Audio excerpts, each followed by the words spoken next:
Pemantauan berterusan Perintah Kawalan Pergerakan di Laut. Gagalkan aktiviti penyeludupan.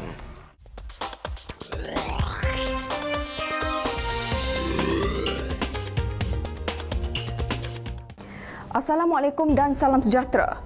Cubaan menyeludup masuk hasil laut dari negara jiran terbantut apabila pergerakan sebuah bot fiber bersama 3 individu dikesan mencurigakan oleh penguatkuasa di perairan Selangor. Pesawat udara AW139 Maritim Malaysia yang ketika itu melaksanakan pengawasan Perintah Kawalan Pergerakan PKP bertindak memintas dan akhirnya ketiga-tiga suspek gagal meneruskan niat mereka. Bot fiber itu pada awalnya dikesan pasukan gerakan udara PDRM sebelum pesawat udara AW139 Maritim Malaysia menukar haluan melakukan pintasan. Dengan kecekapan juruterbang dan teknologi yang dimiliki pesawat, suspek dikesan seterusnya berjaya dihentikan di kawasan bakau kira-kira 0.1 batu nautika dari batu laut Sepang. From Polis 5, Maritime and the Maritime Policy will be operate the same area, sir, ma'am, with separation height and we are visual with each other. Menyedari pesawat AW139 berada di atas mereka, suspek mula panik dan bertindak melarikan diri ke kawasan berhampiran. Dalam masa sama, pesawat AW139 menurunkan perenang penyelamat Maritim Malaysia secara wincing ke atas bot suspek untuk pemeriksaan awal. 20 minit kemudian, setelah menghubungi Pusat Operasi Maritim Negeri Selangor, bot peti Maritim Malaysia serta bot polis marin tiba di lokasi kejadian, sementara sebahagian lagi pasukan polis melakukan sekatan di darat. Bot suspek kemudiannya ditunda ke JT Pangkalan Polis Marin Pelabuhan Klang untuk siasatan lanjut.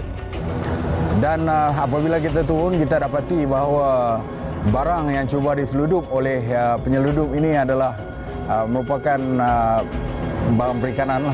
Muatan sebanyak 17 bakul ketam nipah, 10 gundi lokan termasuk bot dianggarkan berjumlah RM75,000. Kes itu kini disiasat pasukan Polis Marin Selangor. Ini salah satu kerjasama kita di dalam musim PKP. Di samping kita buat di pengawalan pergerakan untuk komiti pulau, kita juga mementeras jenayah. Kita melaksanakan pertukaran maklumat, operasi bersama, dan inilah salah satu hasil.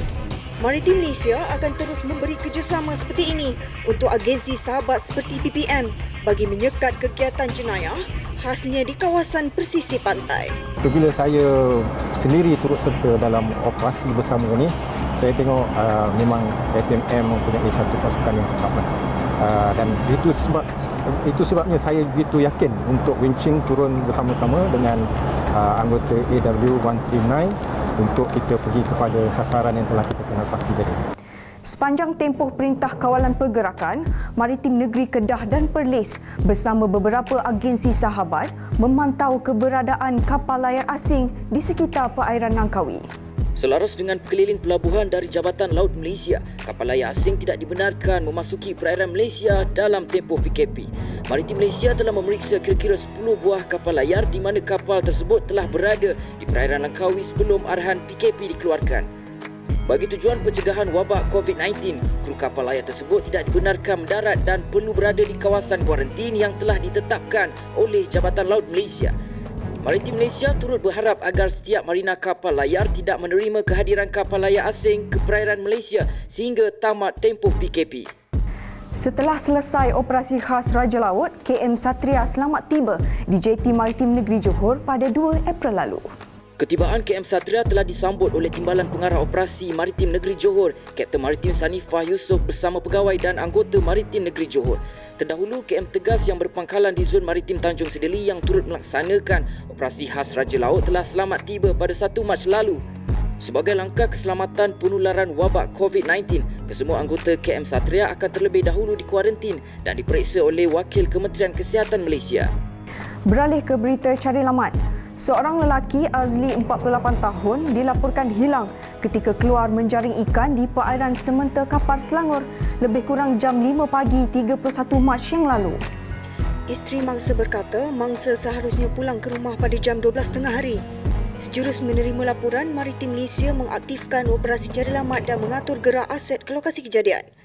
Hasil tinjauan aset udara maritim Malaysia, mangsa ditemui selamat dan terapung kira-kira 2.6 batu nautika utara Pulau Ketam pada jam 11 pagi.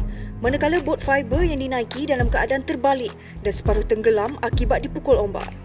Mangsa dibawa ke stesen udara Subang dan seterusnya ke Hospital Shah Alam bagi mendapatkan rawatan lanjut. Maritim Malaysia juga mengucapkan terima kasih pada agensi sahabat yang turut terlibat dalam operasi penyelamat. Sementara itu di Putrajaya, Maritim Malaysia dan Polis Diraja Malaysia telah menyampaikan sumbangan 15 inkubator dari NGO di beberapa hospital Selangor dan Putrajaya pada 1 April lalu. Kubikel ini hasil sumbangan NGO Surau di Putrajaya dan boleh digunakan petugas perubatan melaksanakan rawatan dengan mengenakan injap pernafasan kepada pesakit tanpa terdedah dengan risiko jangkitan. Kita bagi kat Jabatan Perubatan dengan kadang-kadang. Dengan kita lah 4 jabatan akan trial. Klinik bagi satu set dua lah.